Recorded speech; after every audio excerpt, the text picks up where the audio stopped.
Hi friends, welcome back to another video. నేను మీ సునీల్, మీరు చూస్తున్నారు Sunil technology. So friends, present మన దగ్గర అయితే ఉంది ఆల్ న్యూ 2024 సంబంధించిన బజాజ్ పల్సర్ N250 బైక్ అనేది ప్రెసెంట్ మన దగ్గర అయితే ఉంది. సో రెడ్ కలర్ వెహికల్ అని చెప్పొచ్చు. సో ఈ రోజు మనం ఈ వీడియోలో దీన్ని రైడ్కి తీసుకెళ్తాను. రైడ్కి తీసుకెళ్ళి నా రైడ్ ఎక్స్పీరియన్స్ మీతో అయితే షేర్ చేసుకుంటాను. సో నాకు రైడ్ చేసినప్పుడు నాకు ఎలా అనిపించింది, దీంట్లో ప్రోస్ ఏంటి, కాన్స్ ఏంటి, ఎవ్రీథింగ్ కూడా మనం వన్ బై వన్ క్లియర్గా అయితే మాట్లాడుకుందాం. సో ఈ బైక్ యొక్క కంప్లీట్ వాకర్ ఇంటర్వ్యూ ఆల్రెడీ మన ఛానల్లో అప్లోడ్ చేశాను. మీరు ఇంకా వీడియో చూడకపోతే కనుక పైన ఐకాస్ట్లోను అలాగే ఎండ్ స్క్రీన్లో కూడా ప్రొవైడ్ చేస్తాను. ఒకసారి అయితే చెక్అవుట్ చేయండి ఈ వీడియో కంప్లీట్ చేసిన తర్వాత అయితే.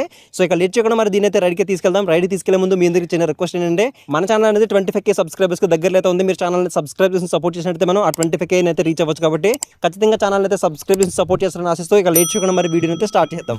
సో ఫస్ట్ ఈ బైక్ మీద ఎక్కువ కూర్చోగానే నాకు అనిపించింది ఏంటంటే, ఈ బైక్ యొక్క హ్యాండిల్ బార్ అని చెప్పొచ్చు. హ్యాండిల్ బార్ కంఫర్ట్ అనేది మాత్రం చాలా ఎక్సలెంట్గా అయితే ఉంది. సో దీంట్లో మనకి single piece metal curved handle bar మనకు దీంట్లో ఆఫర్ చేస్తున్నారు. సో ఈ బైక్ మీద ఎక్కువ కూర్చొని డ్రైవ్ చేస్తే మనకి కంప్లీట్గా ఒక sports step segment bike ride చేసిన ఫీల్ అయితే వస్తుంది అనమాట. సో హ్యాండిల్ బార్ కంఫర్ట్ అయితే మాత్రం చాలా ఎక్సలెంట్గా అయితే ఉందని చెప్పొచ్చు. అలాగే దీని యొక్క కెర్ వెయిట్ కూడా మనకి దీంట్లో 162 kgs వెయిట్ అయితే ఉంటుందన్నమాట. సో మనం రైడ్ చేసేటప్పుడు మనకి అటువంటి ఫీల్ అయితే అనిపించదు. సో మనకి లైట్ వెయిట్గా అనిపిస్తుంది బైక్ అనేది. అలాగే నెక్స్ట్ దీని యొక్క లుక్ అండ్ డిజైన్ గురించి మాట్లాడుకుంటే, దీని యొక్క లుక్ అండ్ డిజైన్ అనేది కంప్లీట్గా మనకి N150 కానీ N160 కానీ ఏదైతే లుక్స్ ఉందో అదే లుక్స్తో మనకి ఈ బైక్ అనేది రావడం జరుగుతుంది. సో లుక్స్ పరంగా మనకి ఒక కొత్త లుక్స్తో, ఒక ఫ్రెష్ లుక్స్తో మనకి ఈ బైక్ అనేది రావడం జరుగుతుంది. అలాగే దీని యొక్క బిల్డ్ క్వాలిటీ కూడా మనకి ఎక్కడ కూడా ఎటువంటి కాంప్రమైజ్ అవ్వకుండా వీళ్ళు మంచి బిల్డ్ క్వాలిటీ మనకి దీనితో ఆఫర్ చేస్తున్నారని చెప్పొచ్చు. అలాగే నెక్స్ట్ దీని యొక్క సీట్ కంఫర్ట్ గురించి మాట్లాడుకుంటే, దీంట్లో మనకి కంప్లీట్గా స్ప్లిన్ సీట్ అనేది ఆఫర్ చేస్తున్నారు. సీట్ యొక్క క్వశ్చన్ కూడా మనకి పర్లేదు, బాగానే అయితే ఉంది. సో మరి అంత సాఫ్ట్ అయితే లేదు, అలానే మరింత హార్డ్గా కూడా అయితే ఏం లేదు, పర్లేదు, మనకి మీడియంగా అయితే ఉందని చెప్పొచ్చు సీట్ యొక్క కంఫర్ట్ అనేది. అలాగే పిలియన్ సీట్ కూడా మనకి వెడల్పుగా అయితే ఉండడం వల్ల ఒకవేళ మీరు ఫ్యామిలీ పర్పస్లో చూస్తున్నా కానీ మీరు ఈ బైక్ అని కన్సిడర్ చేయొచ్చు. మనకి స్ప్లిన్ సీట్ అయినప్పటికీ కూడా మనకి ఇది కంప్లీట్గా సింగిల్ లాంగ్ సీట్లో మనకు కనిపిస్తుంది అనమాట. సో ఒకవేళ మీరు 250cc సెగ్మెంట్లో ఫ్యామిలీ పర్పస్లో కూడా చూస్తే కనుక ఖచ్చితంగా మీరు ఈ బైక్ అనేది కన్సిడర్ చేయొచ్చు. అలాగే నెక్స్ట్ మనం మేజర్గా మాట్లాడుకోవాల్సింది ఈ బైక్ యొక్క ఇంజిన్ గురించి, ఇంజిన్ యొక్క పెర్ఫార్మెన్స్ గురించే మాట్లాడుకోవాలి. ఎందుకంటే దీంట్లో మనకి కంప్లీట్గా 249cc single cylinder 4-stroke 2 valve BS6 phase 2 కంప్లైంట్కి అప్గ్రేడ్ చేసిన fuel injected oil cooled SOHC engine మనకి దీనిలో అయితే ప్రొవైడ్ చేస్తున్నారు. ఇది 24.5 PS పవర్ని అలాగే 21.5 Nm టార్క్ని మనకి ఇది ప్రొడ్యూస్ అయితే చేస్తుంది. అలాగే దీంట్లో మనకి కంప్లీట్గా 5-speed మాన్యువల్ ట్రాన్స్మిషన్ మాత్రమే దీంట్లో అయితే ఆఫర్ చేస్తున్నారు. సో ట్రాన్స్మిషన్ కూడా మనకి చాలా స్మూత్గా అయితే పర్ఫామ్ చేస్తుందని చెప్పొచ్చు. ఎక్కడ కూడా మనకి గేర్ షిఫ్టింగ్లో ఎటువంటి ఇబ్బంది అయితే లేదు. బట్ దీంట్లో మనకి 6-speed మాన్యువల్ ట్రాన్స్మిషన్ ఇచ్చింటే మనకి చాలా ఎక్సలెంట్గా అయితే ఉందని చెప్పేసి నాకైతే అనిపించింది. సో 6-speed మాన్యువల్ ట్రాన్స్మిషన్ ఎందుకు ఇవ్వలేదంటే, దీంట్లో మనకి కంప్లీట్గా ఆయిల్ కూల్ టెక్నాలజీ సంబంధించిన ఇంజిన్ అనేది ప్రొవైడ్ చేశారు కాబట్టి సో మనకి 5-speed మాన్యువల్ ట్రాన్స్మిషన్ మాత్రమే దీంట్లో అయితే ఆఫర్ చేస్తున్నారు. అలాగే దీంట్లో మనకి కంప్లీట్గా 2 valve టెక్నాలజీ ఇంజిన్ అనేది ప్రొవైడ్ చేస్తున్నారు. 2 valve టెక్నాలజీ అంటే మనకి కంప్లీట్గా సిలిండర్కి అయితే మనకి ఒక ఇంటెక్ వాల్వ్ అయితే ఉంటుంది, ఒక ఎగ్జాస్ట్ వాల్వ్ అయితే ఉంటుంది. అదే మనం 4 valve టెక్నాలజీ కింద తీసుకుంటే 2 ఇంటెక్ వాల్వ్స్ ఉంటాయి, అలాగే 2 ఎగ్జాస్ట్ వాల్వ్స్ అయితే ఉంటాయి అనమాట. సో మనకి 4 valve టెక్నాలజీ ఉండడం వల్ల మరింత పెర్ఫార్మెన్స్ అయితే ఉంటుంది, అలాగే మనకి మెయింటెనెన్స్ కూడా కొంచెం ఎక్కువ అయితే ఉంటుంది అనమాట. బట్ ఏంటంటే 2 valve తో కంపారిజన్ మనకి 4 valve టెక్నాలజీ ఇంజిన్ అనేది మరింత పెర్ఫార్మెన్స్ అయితే మనకి ఇంప్రూవ్ అయితే చేస్తుందని చెప్పొచ్చు. సో దీంట్లో మనకి ఆయిల్ కూల్ ఇంజిన్ అలాగే 2 valve టెక్నాలజీ సంబంధించిన ఇంజిన్ అనేది ప్రొవైడ్ చేశారు కాబట్టి దీనికి 5-speed మాన్యువల్ ట్రాన్స్మిషన్ సరిపోద్ది అన్న ఉద్దేశంతో దీంట్లో మనకి 5-speed మాన్యువల్ ట్రాన్స్మిషన్ మాత్రమే దీంట్లో అయితే ఆఫర్ చేస్తున్నారు. అలాగే నెక్స్ట్ దీని యొక్క పెర్ఫార్మెన్స్ ఏ విధంగా ఉంది అని మాట్లాడుకుంటే కనుక, సో మనకి ఫస్ట్ గేర్ నుంచి కూడా మనకి మంచి ఇనిషియల్ పికప్ అయితే ఉందని చెప్పొచ్చు.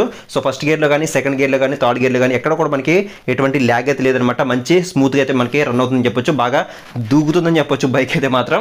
అలాగే మనకి టాప్ ఎండ్లో కూడా మనకి ఎటువంటి ప్రాబ్లం అయితే లేదు, మంచిగా మనకి పెర్ఫార్మెన్స్ చేస్తుందని చెప్పొచ్చు. అలాగే ఇక్కడ నేను ఎటువంటి టాప్ స్పీడ్ టెస్ట్ అయితే చేయట్లేదు, ఎందుకంటే ఇది మనకి కంప్లీట్గా షోరూమ్ వాళ్ళు ఇచ్చిన వెహికల్ కాబట్టి. అలాగే స్పీడోమీటర్ వైర్ కూడా మనకి కంప్లీట్గా డిస్కనెక్ట్ అయితే చేశారు కాబట్టి నేను ఎటువంటి టాప్ స్పీడ్ టెస్ట్ అయితే చేయట్లేదు.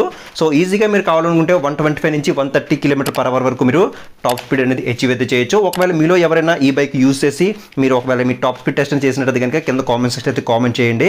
అలాగే దీంట్లో మనకి ఎటువంటి వైబ్రేషన్స్ కూడా నేనైతే నోటీస్ చేయలేదు. నేను ఎంత టాప్ స్పీడ్ డ్రైవ్ చేసినా కానీ వైబ్రేషన్స్ అయితే నాకు ఎక్కడ కూడా అనిపించలేదు అనమాట. అలాగే హీటింగ్ గురించి మాట్లాడుకుంటే లిటిల్ బిట్ మనకి వామ్ అయితే అనిపిస్తుంది, కానీ మరి అంత చెప్పుకోదగ్గ హీట్ అయితే మనకి దీంట్లో అయితే లేదని చెప్పొచ్చు. అలాగే నెక్స్ట్ దీని యొక్క సస్పెన్షన్ ఎక్స్పీరియన్స్ ఎలా ఉందని మాట్లాడుకుంటే కనుక, ఫ్రంట్ సైడ్ మనకి 37mm USD ఫోక్స్ అనేవి ఆఫర్ చేస్తున్నారు. సో 43mm ఇచ్చుంటే బాగుండని చెప్పేసి నాకు అనిపించింది. బట్ మనకి ఎటువంటి ప్రాబ్లం అయితే లేదు, బట్ 43mm ఇచ్చుంటే ఇంకా వేరే లెవెల్ అయితే ఉందని చెప్పేసి నాకైతే అనిపించింది. అలాగే బ్యాక్ సైడ్ కూడా మనకి 7-step అడ్జస్టబుల్ మోనోషాక్ సస్పెన్షన్ అనేది ఆఫర్ చేస్తున్నారు. సో సస్పెన్షన్ పరంగా కూడా మనకి ఎటువంటి ప్రాబ్లం అయితే లేదు. ఇప్పుడు నేను పిలియన్తో రైడ్ చేస్తున్నాను, సో సస్పెన్షన్ పరంగా కూడా మనకి మంచి ఎక్స్పీరియన్స్ అయితే ఉంటుంది. బట్ ఫ్రంట్ సైడ్ మనకి 43mm ఇచ్చుంటే బాగుండదు అని చెప్పేసి నాకైతే అనిపించింది. అలాగే నెక్స్ట్ దీని యొక్క బ్రేకింగ్ గురించి మాట్లాడుకున్నట్టయితే, ఫ్రంట్ సైడ్ మనకి 300mm డిస్క్ బ్రేక్ అనేది ఆఫర్ చేస్తున్నారు. బ్యాక్ సైడ్ మనకి 230mm డిస్క్ బ్రేక్ అనేది ఆఫర్ చేస్తున్నారు. డ్యూయల్ ఛానల్ ABS తో మనకి ఈ బైక్ అయితే రావడం జరుగుతుంది. దీంట్లో మనకి కంప్లీట్గా పెటల్ డిస్క్ బ్రేక్స్ అనేవి ఆఫర్ చేస్తున్నారు. సో నార్మల్ డిస్క్ బ్రేక్స్తో కంపేర్ చేసుకుంటే మనకి పెటల్ డిస్క్ బ్రేక్లో మనకి హీట్ అనేది త్వరగా రిడ్యూస్ అయ్యి మంచి బ్రేకింగ్ ఎక్స్పీరియన్స్ అయితే ఉంటుంది. సో బ్రేకింగ్ టెస్ట్ కూడా నేను చేసి చూసాను, ఎక్కడ కూడా నాకు ఎటువంటి ప్రాబ్లం అనిపించలేదు. చాలా యాక్యురేట్గా మనకి చాలా ఫాస్ట్గా అయితే పడుతున్నాయని చెప్పొచ్చు. అలాగే దీంట్లో మనకి రైడింగ్ మోడ్స్ కూడా మనకి ప్రొవైడ్ చేస్తున్నారు. Ride mode, road mode, off road mode అని చెప్పేసి మనకి 3 రైడింగ్ మోడ్స్ అనేవి ప్రొవైడ్ చేస్తున్నారు. సో ఈ రైడింగ్ మోడ్స్ కు తగ్గట్టుగా మనకి ABS అయితే వర్క్ అవుతుందని చెప్పొచ్చు. అలాగే నెక్స్ట్ ఇంకా దీంట్లో మనకి అడిషనల్ గా ట్రాక్షన్ కంట్రోల్ ఫీచర్ కూడా మనకి దీంట్లో అయితే ఆఫర్ చేస్తున్నారు. మనం వెట్ ప్లేసెస్ లో డ్రైవ్ చేసినప్పుడు బ్యాక్ సైడ్ వీల్ అనేది ఎక్స్ట్రా స్పిన్ అవ్వకుండా మంచి బ్రేకింగ్ ఎక్స్పీరియన్స్ ఇవ్వడం కోసం ఈ ట్రాక్షన్ కంట్రోల్ ఫీచర్ అయితే యూజ్ అవుతుందని చెప్పొచ్చు. అలాగే దీంట్లో మనకి టైర్స్ కూడా మనకి మంచి బ్రాడ్ టైర్స్ అనేవి ఆఫర్ చేస్తున్నారు. సో ఫ్రంట్ సైడ్ కనుక చూసుకుంటే 110/70 నుంచి ట్యూబ్లెస్ అలా వీల్స్ తో మనకి రావడం జరుగుతుంది. అలాగే బ్యాక్ సెక్షన్ లో 140/70 నుంచి ట్యూబ్లెస్ అలా వీల్స్ అనేవి ఆఫర్ చేస్తున్నారు. ఇవి మనకి నాన్ రేడియల్ టైర్స్ అనమాట, రేడియల్ టైర్స్ అయితే కాదు. సో అయినప్పటికీ మనకి మొత్తానికి అయితే బ్రాడ్ టైర్స్ అనేవి ప్రొవైడ్ చేస్తారు. మంచి బ్రేకింగ్ సిస్టమ్ అనేది దీంట్లో ఇన్బిల్డ్ చేశారు కాబట్టి సో మంచి బ్రేకింగ్ ఎక్స్పీరియన్స్ అయితే ఉంటుంది. అలాగే మనకి రైడింగ్ మోడ్స్ కూడా ప్రొవైడ్ చేశారు కాబట్టి సో మనకి మంచి ఎక్స్పీరియన్స్ అయితే ఉంటుంది అనమాట బ్రేకింగ్ పరంగా చూసుకుంటే. అలాగే బ్రాడ్ టైర్స్ అనేవి ఆఫర్ చేయడం వల్ల మనకి బెటర్ గ్రిప్ అయితే ఉంటుంది. అలాగే మనకి బెటర్ స్టెబిలిటీని అయితే మనకి ఇది మెయింటైన్ చేసి చెప్పొచ్చు. ఎక్కడ కూడా మనకి పడిపోతామన్న భయం అయితే ఉండదు. మంచి స్టెబిలిటీగా మంచి గ్రిప్ అయితే ఉన్నాయని చెప్పొచ్చు టైర్స్ అనేవి. అలాగే దీంట్లో మనకి అసిస్టెంట్ స్లిప్పర్ క్లచ్ అనేది ప్రొవైడ్ చేస్తున్నారు. ఇది కూడా ఒక మేజర్ ప్లస్ పాయింట్ అని చెప్పొచ్చు ఈ బైక్ లో గానీ చూసుకుంటే. అలాగే నెక్స్ట్ ఈ బైక్ కన్సోల్ గురించి మాట్లాడుకుంటే కన్సోల్ అనేది కంప్లీట్ గా మనకి ఫుల్లీ డిజిటల్ నెగిటివ్ కన్సోల్ మనకి దీంట్లో అయితే ఆఫర్ చేస్తున్నారు. సో కన్సోల్ యొక్క విజిబిలిటీ కూడా పర్లేదు, నాకు బాగానే ఉంది. ఇక్కడ నేను 12 o'clock టైంలో నేనైతే షూట్ చేస్తాను ప్రెసెంట్ అయితే. సో విజిబిలిటీ పరంగా నాకు ఎటువంటి ప్రాబ్లం అయితే లేదు. ఇక్కడ మనకి కవర్ ఉన్నప్పటికీ కూడా నాకు క్లియర్గా అయితే కనిపిస్తుంది. ఇప్పుడు మీకు కెమెరాలో కనిపించకపోయినప్పటికీ నాకు కంప్లీట్ గా విజిబిలిటీ అనేది బాగానే అయితే ఉంది. బట్ ఏంటంటే దీంట్లో మనకి 250cc సెగ్మెంట్ బైక్ కాబట్టి కలర్ కన్సోల్ ఇచ్చుంటే బాగుండని చెప్పేసి నాకైతే అనిపించింది. సో కన్సోల్లో మనకి కావాల్సిన ఫీచర్స్ అన్ని అయితే ప్రొవైడ్ చేస్తున్నారు. ఏది కూడా మనకి మిస్ అయితే చేయట్లేదు అనమాట. అలాగే దీంట్లో మనకి ఇంకా బ్లూటూత్ సపోర్ట్ కూడా తీసుకొచ్చారు కాబట్టి మీకు వచ్చే కాల్స్ కానీ SMS కానీ అన్ని కూడా మన కన్సోల్ అయితే విజిబుల్ అయితే అవుతాయి అనమాట. అలాగే ఇంకా ఏంటంటే మనకి దీంట్లో turn by turn navigation support కూడా మనకి దీంట్లో ఆఫర్ చేస్తున్నారు. ఇది కూడా ఒక ప్లస్ పాయింట్ అని చెప్పొచ్చు. అలాగే నెక్స్ట్ దీని యొక్క లైటింగ్ గురించి మాట్లాడుకుంటే హెడ్ ల్యాంప్ అనేది కంప్లీట్ గా by functional LED projector head lamp అనేది దీంట్లో అయితే ఆఫర్ చేస్తున్నారు. హెడ్ ల్యాంప్ యొక్క విజిబిలిటీ కూడా మనకి పర్లేదు, నైట్ టైం బాగా అయితే ఉంటుంది, ఎటువంటి ప్రాబ్లం అయితే ఉండదు. అలాగే దీంట్లో మనకి డబుల్ బ్యారెల్ ఎగ్జాస్ట్ అనేది ప్రొవైడ్ చేస్తున్నారు. ఎగ్జాస్ట్ సౌండ్ కూడా మనకి వేరే లెవెల్ అయితే ఉంటుంది. మనం రైడ్ చేసినప్పుడు మనకి మంచి ఫీల్ అయితే ఉంటుంది అనమాట. దీని యొక్క ఎగ్జాస్ట్ నోట్ ఒకసారి మీకు వినిపిస్తాను చూడండి.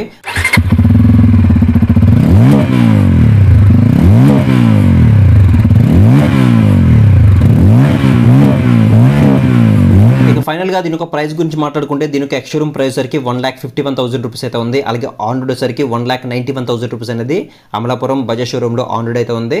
సో ప్రైస్ గురించి మీకు ఎగ్జాక్ట్ గా తెలియాలంటే ఇక్కడ స్క్రీన్ మీద అమలాపురం బజాజ్ షోరూమ్ వాళ్ళ నెంబర్స్ అనేవి ప్రొవైడ్ చేస్తాను. మీరు వాళ్ళకైతే కాల్ చేసి ఎగ్జాక్ట్ గా ప్రైస్ అనేది తెలుసుకోవచ్చు.